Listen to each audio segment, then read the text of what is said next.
नमस्कार, दीपास किचन मध्ये आज आपण बनवत आहोत इन्स्टंट होणारा शेवयाचा उपमा। हा उपमा शेवया न भाजता सुद्धा तुम्ही अगदी मोकळा एकदम सुटसुटीत बनवू शकता। अगदी सोपी रेसिपी आहे। यासाठी काही मी ट्रिक्स तुम्हाला सांगणार आहे, त्यासाठी हा व्हिडिओ नक्की शेवटपर्यंत बघा। चला तर मग आपण वेळ न घालवता रेसिपीला सुरुवात करूयात। इथे मी 1 वाटी इतक्या शेवया घेतलेल्या आहेत। तर या घरगुती मशीनवरती मी शेवया बनवून घेतलेल्या आहेत। त्या शेवया मी उपम्यासाठी इथं वापरणार आहे। उपमा बनवण्यासाठी आपण इथे गॅसवरती एक कढई गरम करायला ठेवलेली आहे। कढई गरम झाली की आपण यामध्ये घालूयात तेल। तेल सुद्धा अगदी व्यवस्थित असं गरम होऊन द्यायचं आहे। त्यानंतर आपण इथे घालणार आहोत पाव चमचा इतकी मोहरी, त्यानंतर अर्धा चमचा जिरे आणि इथे मी 3 ते 4 हिरव्या मिरच्या त्याचे बारीक तुकडे करून घेतलेले आहेत, ते आपण इथे घालायचे आहेत। त्यानंतर आपण थोडंसं याला हलवून घेऊयात आणि आता इथे आपण कढीपत्ता घालूयात। तसेच मी इथे 2 मोठे चमचे शेंगदाणे घातलेले आहेत आणि त्याला अगदी 2 मिनिटांसाठी व्यवस्थित असं आपण परतून घेऊयात। तर तुम्ही ते बघू शकता, हे सर्व व्यवस्थित असं परतलं गेलेलं आहे। तर आता आपण इथे एक मीडियम आकाराचा कांदा मी बारीक चिरून घेतलेला आहे। हा कांदा इथे मी घालणार आहे आणि त्याला अगदी मीडियम गॅसवरती आपण व्यवस्थित असं लालसर होईपर्यंत भाजून घेणार आहोत। तर हा उपमा अगदी कमी वेळेमध्ये बनला जातो, खायला सुद्धा एकदम टेस्टी लागतो।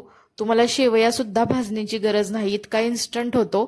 त्यानंतर आपण इथे घालूयात अर्धा चमचा इतकी हळद आणि आपण चवीनुसार मीठ घालायचं आहे आणि त्याला परत एकदा आपण असं व्यवस्थित असं मिक्स करून घेऊयात। आता हे आपलं सर्व जिन्नस व्यवस्थित असे भाजले गेलेले आहेत। तर आता इथे मी 2 वाट्या इतकं पाणी घातलेलं आहे। आपण ज्या वाटीने शेवया घेतलेल्या आहेत अगदी त्याच वाटीने मी ते 2 वाट्या इतकं पाणी घेतलेलं आहे।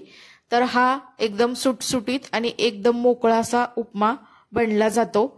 तर आता आपण इथे हे पाणी व्यवस्थित असं गरम होऊन देणार आहोत। इथे तुम्ही बघू शकता पाण्याला आपल्या अगदी व्यवस्थित अशी उकळी आलेली आहे। आता आपण यामध्ये घालूयात 1 चमचा तूप। तुपामुळे आपला शेवयाचा उपमा अगदी मोकळा आणि सुटसुटीत बनला जातो। तर इथे तूप घातल्यानंतर आपण त्याला थोडंसं हलवून घेऊयात आणि आता एक चांगली उकळी आली की आपण यामध्ये घालूयात शेवया। तर तुम्ही ते बघू शकता, आपल्या फोडणीला एक चांगली उकळी आलेली आहे। आता आपण यामध्ये घालायच्या आहेत ह्या 1 वाटी शेवया। इथे मी शेवया भाजून घेतलेल्या नाहीत, डायरेक्ट अशाच इथे शेवया मी घातलेल्या आहेत। तरी सुद्धा आपला उपमा अगदी मोकळा सुटसुटीत होतो, कारण इथे आपण उकळत्या पाण्यामध्ये ह्या शेवया घातलेल्या आहेत। तसेच आपण इथे तूप सुद्धा वापरलं आहे, त्यामुळे आपला उपमा अधिक टेस्टी होतो, तसेच एकदम मोकळा आणि सुटसुटीत सुद्धा होतो। तर इथे तुम्ही बघू शकता अगदी 2च मिनिटांमध्ये आपल्या शेवयामधलं पाणी कमी झालेलं आहे आणि आपल्या शेवया शिजायला सुरुवात झालेली आहे। तर आता आपण वरून थोडीशी यामध्ये मस्त अशी हिरवीगार कोथिंबीर घालूयात आणि त्याला असं एकदा परत हलवून घेऊयात। त्यामुळे कोथिंबीर आपल्या उपम्यामध्ये सर्वत्र मिसळली जाईल आणि आपला उपमा सुद्धा अधिक चविष्ट बनला जातो। तर हे असंच आपण त्याला 2 ते 3 मिनिटांसाठी अजून शिजत ठेवणार आहोत आणि त्याला मधून मधून असं थोडंसं आपण हलवायचं आहे। तर इथे तुम्ही बघू शकता आपल्या शेवया अगदी व्यवस्थित अशा शिजलेल्या आहेत आणि त्यातील पाणी सुद्धा अगदी व्यवस्थित असं पूर्णपणे कमी झालेलं आहे आणि एकदम मस्त मोकळा आणि सुटसुटीत हा आपला उपमा बनवून तयार आहे। अगदी इन्स्टंट असा हा उपमा बनवता येतो। आता आपण याला एका दुसऱ्या डिश मध्ये काढून घेऊयात। तर इथे तुम्ही बघू शकता आपला उपमा अगदी मोकळा आणि सुटसुटीत झालेला आहे। शेवयांचा अजिबात लगदा झालेला नाही।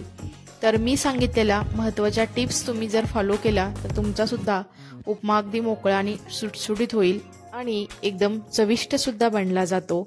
आवडत असल्यास वरून थोडंसं लिंबू पिळून तुम्ही शेवयांच्या उपमाचा आस्वाद घेऊ शकता, एकदम मस्त लागतो। जर तुम्हाला ही रेसिपी आवडली असेल तर तुम्ही सुद्धा या पद्धतीने नक्की उपमा करून बघा। कसा झाला हे मला नक्की कमेंट्स मध्ये सांगा। जर ही माझी रेसिपी तुम्हाला आवडली असेल तर दीपाज किचन या यूट्यूब चॅनेलला लाईक, शेअर आणि सबस्क्राईब करा आणि शेजारील बेल आयकॉनवरती क्लिकसुद्धा करा, कारण तुम्हाला अशा छान छान साध्या, सोप्या आणि एकदम झटपट होणाऱ्या रेसिपी पाहायला मिळतील। नंतर भेटूया आपण अशाच एका छान अशा रेसिपीसोबत। तोपर्यंत सर्वांना धन्यवाद।